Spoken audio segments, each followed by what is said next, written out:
Você deve estar indignado com os deputados que livraram a cara do Temer.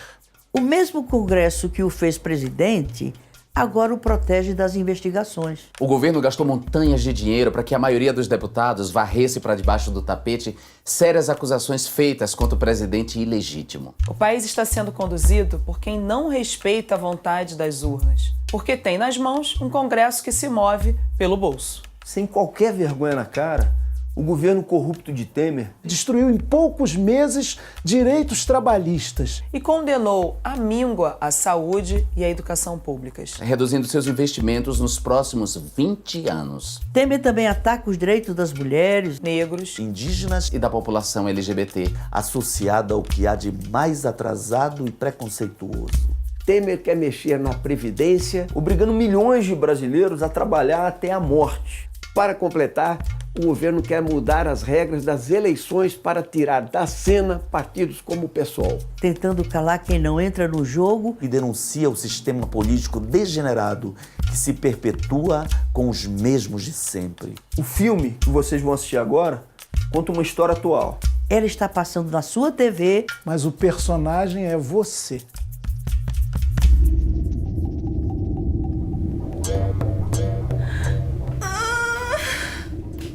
Francisca nasceu na quarta-feira do dia 31 de agosto de 2016, às 16 horas 51 minutos e 8 segundos na cidade de São Paulo. Nesse exato momento, a 1.167 quilômetros dali, tomava posse da República do Brasil um presidente ilegítimo de nome Michel Miguel Elias Temer Lulia. Mas para facilitar essa história, vamos chamá-lo como a maioria do Brasil chama. Vamos chamá-lo de Fora Temer.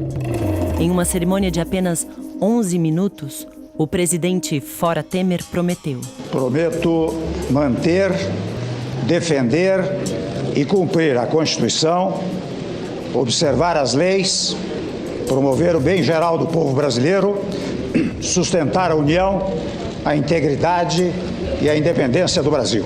Palavras que já no dia seguinte se mostraram vazias pelos atos que se seguiram. Fora Temer e seus colegas de golpe, sem perder tempo, atacaram a Constituição, descumpriram as leis e comprometeram a independência do Brasil.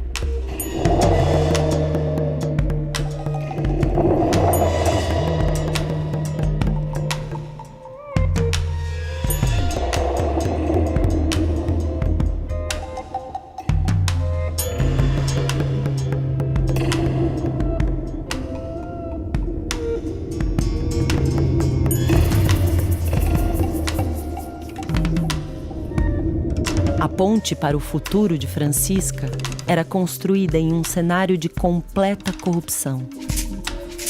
Francisca cresceu em um país perversamente projetado por Fora Temer.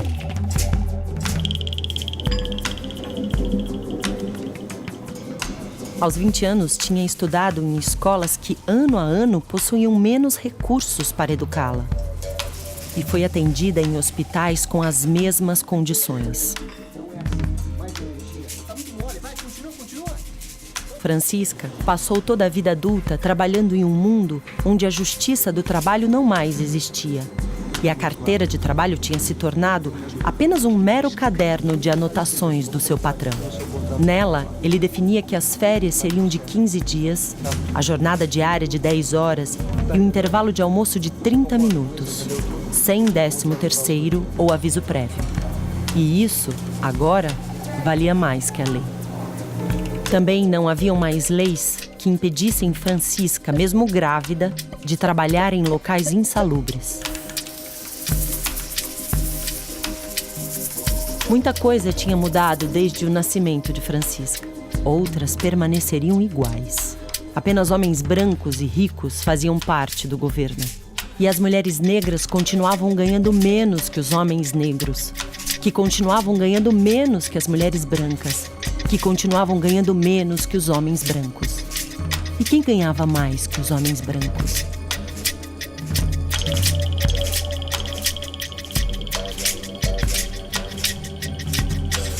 Neste futuro, a aposentadoria não era mais possível. E Francisca trabalhou até o último dia da sua vida. Neste futuro, ricos e pobres continuavam não sendo tratados da mesma forma pelo governo, que ainda roubava dos pobres para dar aos ricos. Fazia isso com um imposto alto sobre o consumo que pesa muito mais sobre quem tem menor renda do que sobre os ricos. Francisca sonhava com um futuro onde o governo taxaria as grandes fortunas e, aumentando o imposto sobre o lucro, o patrimônio e a herança, inverteria o jogo retirando dos ricos para dar aos pobres. No seu sonho, os grandes sonegadores também seriam obrigados a pagar suas dívidas com o país. As 500 maiores empresas sonegadoras devem 392 bilhões de reais. Se essa dívida com a sociedade for paga, o país poderia sair da lama em que se meteu. E assim, ninguém mais precisaria trabalhar até morrer. Esse seria o destino de Francisca se os planos que colocaram fora Temer na presidência do Brasil seguissem sem resistência. Mas o meu futuro será outro.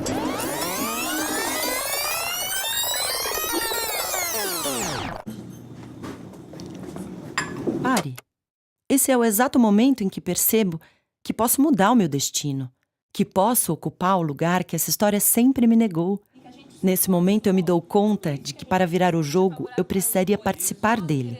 E para isso, precisaria participar da política. Esse foi o exato momento em que decidi que seria dona do meu futuro.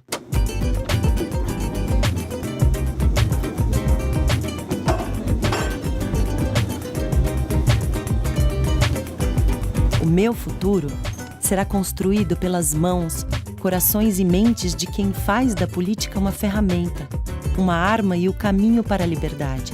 Caminhando junto com quem segue o mesmo caminho, posso ir mais longe. Quando eu digo longe, quero dizer no lugar onde as coisas são decididas para valer. Durante toda a minha vida, eu ouvi a mesma coisa.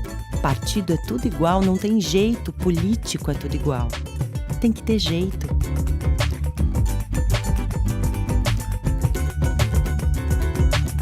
Se olharmos de perto, vamos perceber que os políticos não são todos iguais e que alguns ainda resistem, construindo o futuro com justiça e liberdade.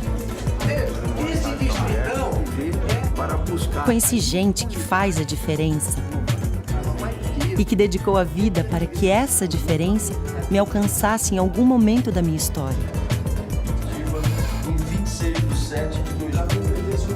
Conheci deputados que defendem o interesse público, combatendo quem faz política em causa própria. Percebi que não estava sozinha.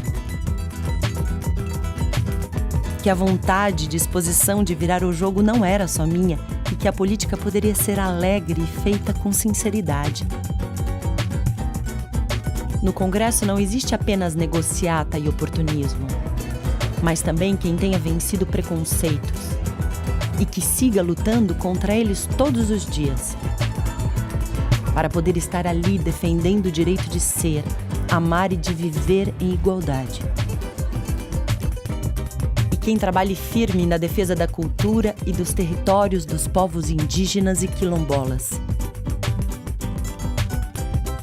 Para nós, mulheres, mesmo que sempre tenham nos deixado de fora, nunca fez sentido não fazer parte das decisões políticas. Encontrei companheirismo no caminho para a participação das mulheres na política.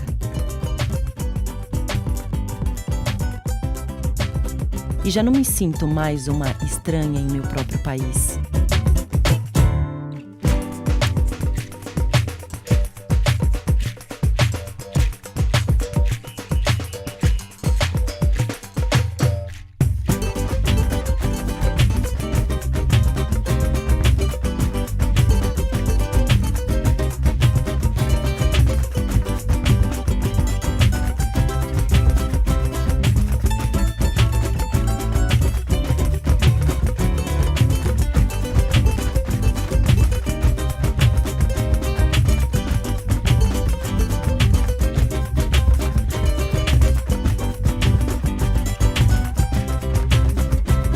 O nosso futuro será fabuloso.